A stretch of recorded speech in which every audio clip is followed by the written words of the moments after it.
ইমাম হুসাইনের আব্বা মাওলা আলী শেরে খুদা বলছেন, ওগো পৃথিবীর জমিনের মানুষ শুনো শুনো, আল হাসানু আশবাহু বিরাসূলিল্লাহি সাল্লাল্লাহু আলাইহি ওয়াসাল্লাম মা বাইনা সাদরি ইলা রাস। ও পৃথিবীর জমিনের মানুষ, অন্য কারো সার্টিফিকেট লাগবে না, আমি বাবা খুদ সার্টিফিকেট দিচ্ছি। ইমাম হাসান কোনজন জানো?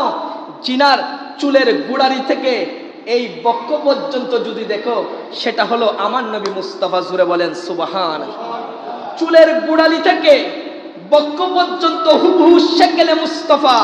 আর ইমাম হুসাইন কোনজন জানো? ওয়াল হুসাইনু আশবাহু বিনবী সাল্লাল্লাহু আলাইহি ওয়াসাল্লাম মা কানা আসফালা মিন যালিক।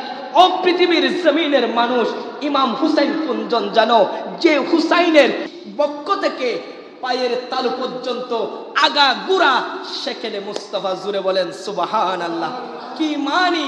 কারো যদি আমার নবীকে দেখার ইচ্ছা জেগে যায়, নবী মুস্তাফাকে দেখতে ইচ্ছা হয়, হাসান এবং হুসাইন হাসনাইনে কারিমাইনকে একত্রিত করে দুই ভাইয়ের কাছে যখন দেখবে, দুই ভাইকে যখন তোমরা ভালো করে দেখবে, এটা তো হাসান এবং হুসাইন নয়, যেন হুবহু আমার নবী মুস্তাফা। জুড়ে বলেন সুবহান।